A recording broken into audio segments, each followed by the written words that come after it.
Hello and welcome to Melanated Homeschooling Families Podcast, a safe place for melanated families and homeschoolers, business owners, and overcomers to come together to connect, communicate, support, and introduce you to some amazing melanated families from all over the world that homeschool and more. I'm your co-host, Simone Nofel from Hearty and Free, and today we're going to talk about family alignment with my husband and life partner, Jack Nofel. This is going to be a very special show here, chatting together to kick off this podcast series. We will discuss what living in alignment as a family unit means and offer a few practical tips on how to do just that. Our guest today is Jack Nofel. He is a retired Army officer with a passion for teaching leadership development to young men and women. He is going to share with us his experience of being the leader of his family who lives in alignment with his true purpose while doing so. So let's jump right in. Welcome, Jack. I'm so glad to have you here for this first episode, and thank you for joining us. So why don't you give the audience a quick introduction? All right, thank you for having me. My name is Jack. I am Simone's husband. I currently am a stay-at-home dad. I just retired from the U.S. Army back in July. So now, with the topic of discussion today of being aligned with our family, it's super important for me to take care of Destin at home while Simone is currently working on entrepreneurial activities and family business.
Acceptance, that was what the word is. Acceptance is so key to everything that we're doing in life, and especially for this topic of family alignment.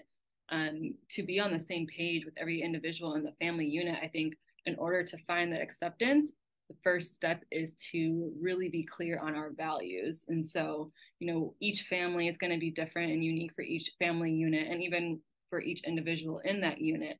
But to really get clear on our values, I think is really powerful tool for acceptance and to move forward as we grow and transition, transform together. And so when we think about values, we can kind of switch gears and talk about family values. What would you say to the audience listening in? Like, how could you sit down with your partner or even your children to really be clear on your values? What would be your advice there? Well, I think first values come from our upbringing and the morals that we were bestowed from our own families and friends growing up. So as we get older, it's easier to write that stuff down, write those values down. What are our values? What do we stand for? What are our principles? as a family, as a unit, and then discuss them with your spouse or loved one, your partner, and then bring it to the family as a whole and say, hey, here's what we really stand for. Can we add more values to our family? And I think since our son's only 2, values aren't really something that he's grasping onto yet. But give another year, he's going to totally understand values. And I think that's going to be the time where we definitely sit down and we say, hey, here's what our family values are. This is how we live day in and day out. So, is there anything else you think we can add to our plate? And how do we continue these values and make them who we are forever? Yeah, I think that's really beautiful, because I think a lot of listeners might have young children, might be thinking, how do we teach our children what our family values are? And I think, some things don't necessarily need to be a contrived teaching opportunity, like just living your life and living in your values. So like living in that alignment will be the lesson in itself for our children. So it doesn't necessarily mean that we need to, especially for our little ones, we don't need to have like a family meeting where we teach them like this is what it is. It's kind of like what you mentioned is when they get to a certain age, yes, that'd be so perfect. However, for younger like toddlers and below, just living and being the living example, living and breathing example for our children. So, if our family values are communication, right? We want to make sure that when we are overwhelmed or when we're stressed, something happens, that they see us being able to effectively communicate with one another. So things like that, where we are just, teaching them through example. And I think that's pretty just clear cut across the board for anything when it comes to children and how they learn, is that, they're not going to do as we say, they're going to do as we do. And so if we're acting and behaving in ways that are aligned with our family values, then they're going to see that and they're going to also imitate that. Yeah, and I think also additionally is that the values will just naturally be there for them because we are living it day in and day out. And I think the discussion of it is just important just so they can learn the word values, that people should have values. People should have principles that they stand for, what they live for, and they can change over time. 100%. These aren't in stone or anything. It's an ebb and flow of life. Your values will be different from here if in America to if you're living in China somewhere where it's a totally different world, and you're going to be like, wow, I do still have these same values, but I actually can't even have the same characteristics because it's not able to in China or whatever, if that makes sense.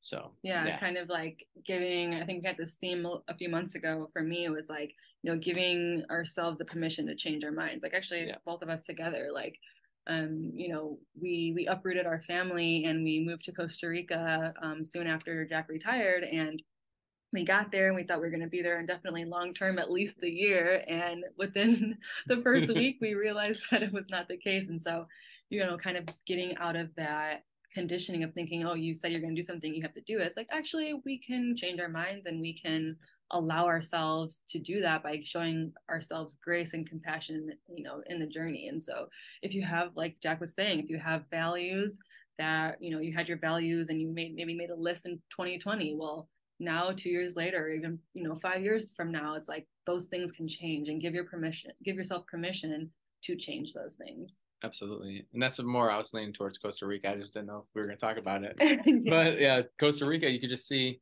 in simple stuff like our diet. That's a big value in our house. Is like, hey, we value the way we eat, our diet, and letting Destin understand that diet is super important. Taking care of this body is super important, and adding only positive things into the body is super important. So when we moved to Costa Rica, a lot of the things that we have in America, they don't have there. So our values towards food kind of changed because we said, all right, we're going to allow ourselves to have dairy inside of this food, even though it's small portions. We normally don't have it. We're going to allow it because we are in a different place that doesn't have what we need or what we would normally go off of in America. And there we changed it and we allowed it. We accepted it right then and there. And we didn't even think about it as a family. And when we came back to America, we went right back to actually how we wanted it to be. Yeah, and I think that's a good point of giving yourself some wiggle room, because that was I think really hard for me, just even in the realm of like being in alignment as a family, like because that is such a core value for us, our health and just our the saying of food is medicine, that we really value that. And so, when I made that pasta and the sauce had like one of the ingredients was some cream that had milk in it, like it just disturbed me. But to be able to live in alignment as a family, I needed to shake that really quick. And so, yeah, you're right. We did a pretty quick turnaround on like, okay, reevaluating the things that we needed to give some wiggle room. And, and I think back to like the communication pieces, when you are the foundation of your family as parents and caregivers, you have to be in cahoots together and kind of really securing that communication to know that if things are going to change, we still have to be on the same page with that change. And the change, I think, has to always be positive still. So it's not like a 2-year-old, like our son, is going to understand, oh, we switched foods. He's going to know some of his favorite foods are not available, but overall, he's not going to know, like, hey, there's dairy in this food, right? Because he's 2 years old. He's not going to look at the ingredients. So to stay in alignment, we communicate, we make sure that we're on the same page. We're picking the healthier versions that we can find in that location. And then he just gets to reap the benefits and being in line with us, because we kind of did it up and down the family alignment or family tree or whatever you want to call it, and made sure that we were all on the same page. So it is very important. So then let's give some like raw juiciness of what it's like when we may not agree on either values or, activities, anything like that. And this does happen for sure. And no family's perfect. And the most important part is definitely communication, because there's things that I like that Simone does not like, things that I'll eat that she won't eat. And we talk about that. I kind of do my own thing. She does her own thing. But when it comes then to our son, we've communicated that, hey, we're on the same page no matter what.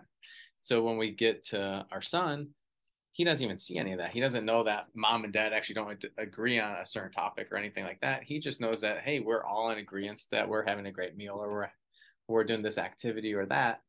And he never sees it. So we kind of keep those boundaries a little bit, so he doesn't have to witness what kind of communication or argument we could be having, which is not much, but it's still the important part is having the communication, that conversation, the harder conversations, like, hey, I don't like that you're going to drink beer tonight when you haven't drank in a month, or I don't like that you're going to eat this that has dairy in it, or go do that when it's not benefiting the family, So to me, it's, yeah, as long as our son sees that we're all on the same page and we've worked it out before we got to him, I think we're good. If we make that argument in front of him, then he could be confused, and that can alter his perspective. And that could also, then he could be like, oh, I don't know which one I want, because dad's saying go this way, mom's saying go this way, and that's not fair to him. So I think as a unit, as a family, it's a team, right? So you have to talk it out, work things out, get on the same page, and then bring them to the table. It's not, yeah, exactly.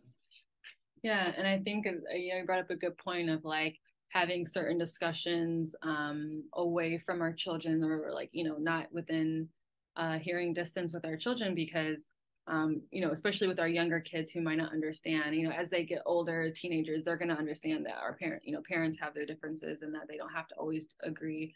But what you mentioned with like younger children, our son is a toddler, so having those discrepancies between our like ideologies or what our desires are for certain things, to have it be drastically different, can be very confusing. I even think about my upbringing and how my mom was Southern Baptist and my dad was not very religious at all. And so like even that confusion, and so it's like certain things, to be able to show our children either that we are in alignment, and even though dad does one thing and mom does another thing, this is what we're going to do it all together. Like that's a great way to look at it. Or just having those experiences where they can tap into both sides. And so saying like, okay, on Monday, Wednesday, Friday, we're going to have mom's meal, mom's preferred meal, or Tuesday and Thursday, we're going to have our cheat day and be able to have gluten or whatever it is for your family. And so Yeah, what would you say is a practical tip if two parents are listening to this podcast right now and they're thinking, wow, like we have some work to do. How can we get on the same page? What would be like your two tips for them? I would say number one, for sure, sit down, get a notepad out, both of you, write the notes, write down what you're feeling, what your disagreements are, what your agreements are, and where you want to be. What's your future? What path do you want to be on to better your family, to better your team, right? And start from there. So I think number one, communication and over communication for that fact. Two is implementing that. You can't just have the conversation and it goes nowhere, because a lot of people will have the conversation and emotionally they feel better, right? So it's like, oh, that feels good. I got off my chest. But then they go and do nothing. They just go right back to who they were instead of implementing what they said was going to be the changes. So it has to be have the conversation, implement the changes. So talk, action. Yeah, Two big ones. I like that. And coming from my world of behavior analysis and habit formation, I can plug in there a little bit about how to actually make those committed actions, because we have your values and now we have the desire to take the next step. However, like how do we do that and how do we make lasting change? And for me, and in my opinion and with my educational background, I can really say that putting it in writing or putting it in your planner, or having an alarm system, something like that, where you can have like a family shared calendar. We tried that for a little bit. It worked for us for chores, things like that, where we can have like a set schedule on, okay, today is going to be the day that we start, or tomorrow is going to be the day that we start implementing these new changes in our family, and like having it where it's accessible for everyone to see, so that it's not just on one person's plate and that everybody can hold the weight for this change that's happening.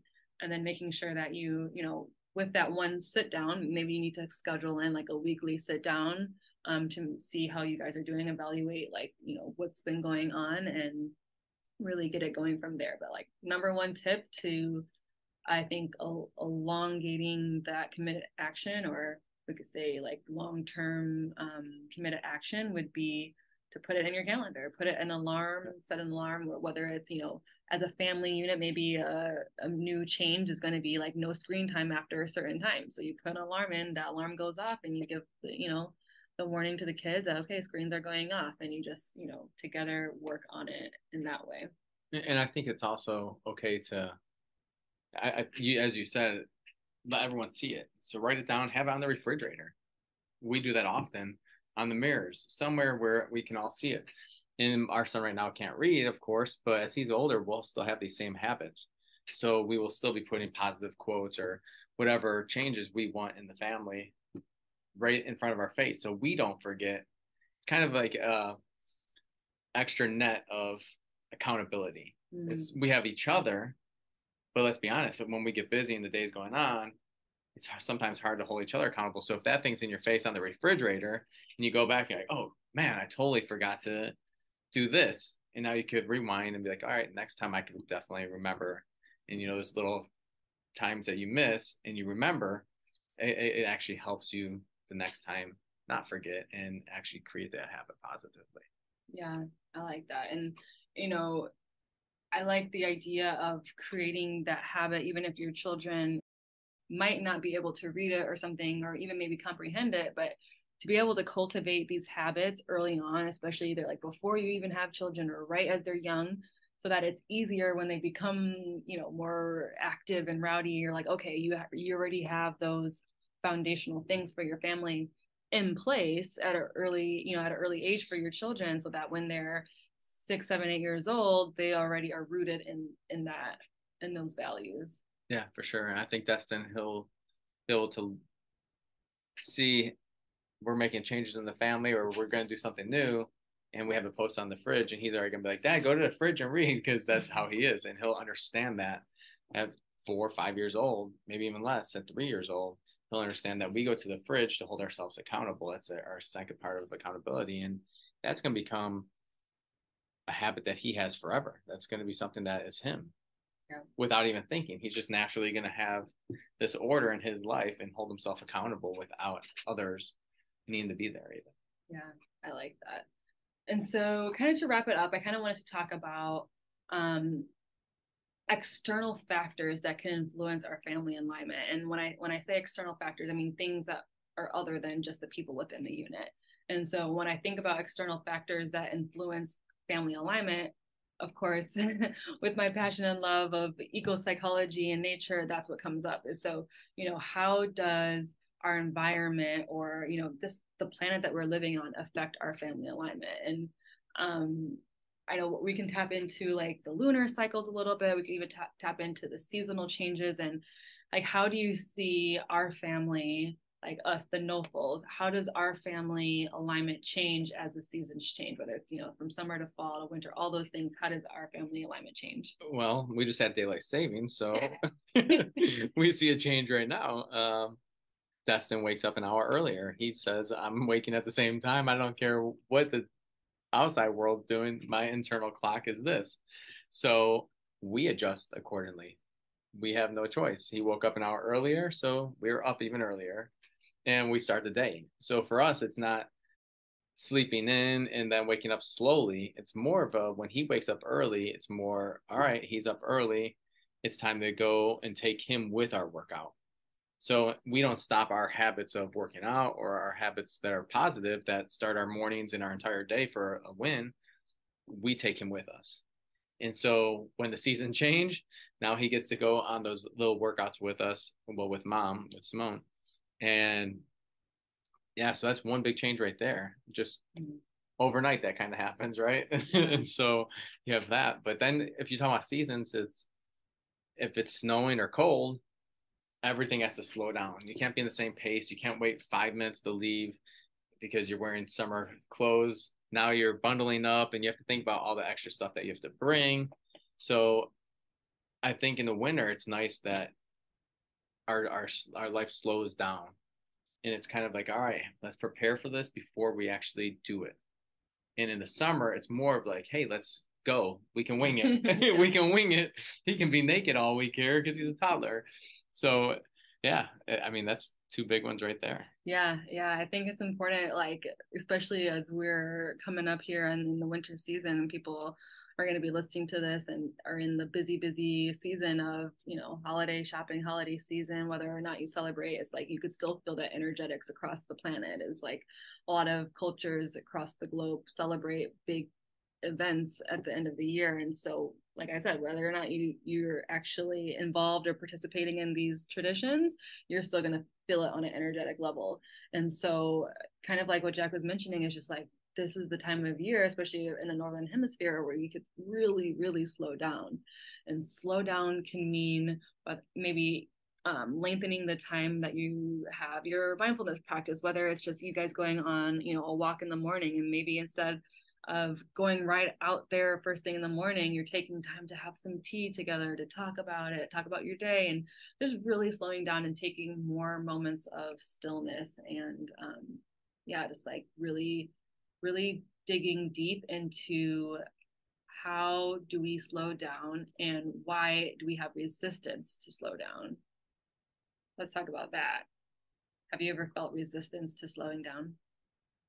Yeah, of course. The military is go, go, go, go, go, right? And um, it kind of gets ingrained in you, and not only in the military, but also in society itself. You have so much oxytocin and dopamine releases available from our phones when you wake up to our phones when we go to sleep, the TV that's going on, computers that are going, everything's just happening. Lights are on everywhere. There's energy always around us. So I feel like the human race is always on go, go, go, go, go.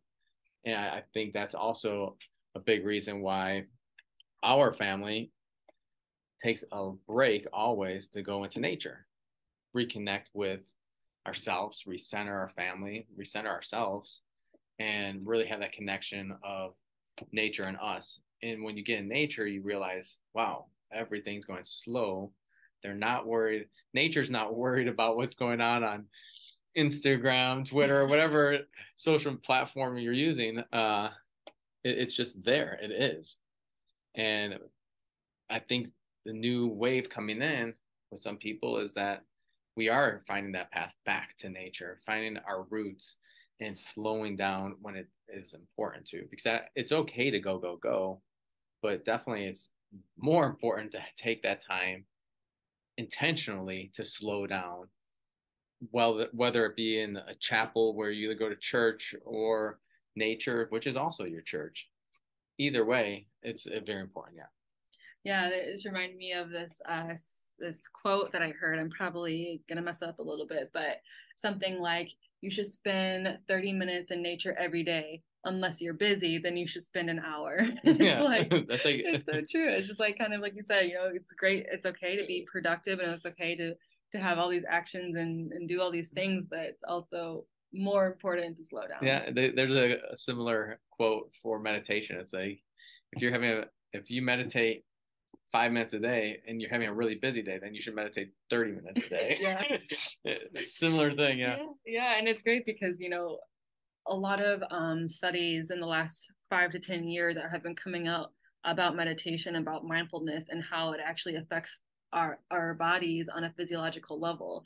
And what it's been shown is that meditation, breath work, and nature exposure, they all have similar effects in the brain, and that effect is directly impacting our nervous system. So what it does is it slows down our heart rate, it slows down our breathing, these things that really determine whether or not we're in a stress fight or flight state, or if we're in a rest and digest state. And so when we can tap into meditation or nature exposure, whether it's just going on a walk or just literally sitting outside on your porch, those things are happening within your body. Your cortisol levels are lowering, which is your stress hormone, and you're being able to tap into your parasympathetic nervous system, which is how our body truly heals. And when we are healing on that physiological level out in nature, it really can impact the way we relate to everybody else around us. And so if we are in overwhelm, or if we have chronic stress in our life,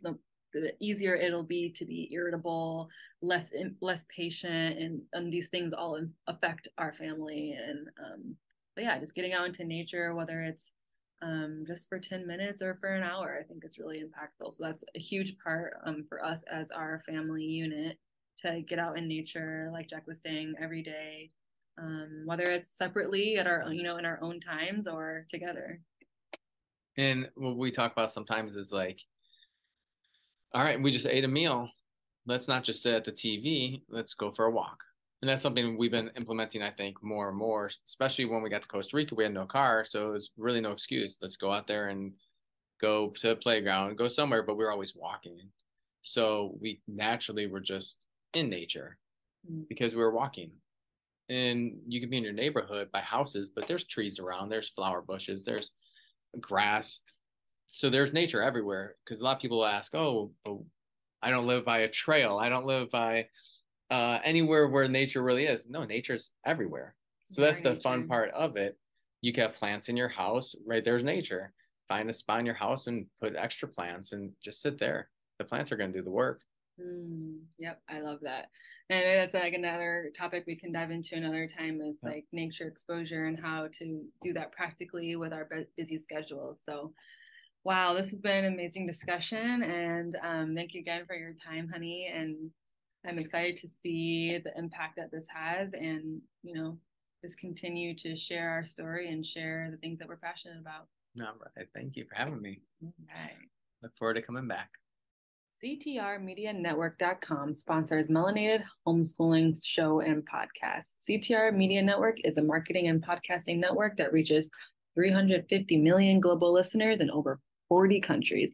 CTR Media Network specializes in helping entrepreneurs and podcasters grow and maximize their visibility. In addition, CTR Media Network provides access to impactful positive media and content designed to help you walk into your purpose while positively impacting the world with good. Go to ctrmedianetwork.com today to learn more.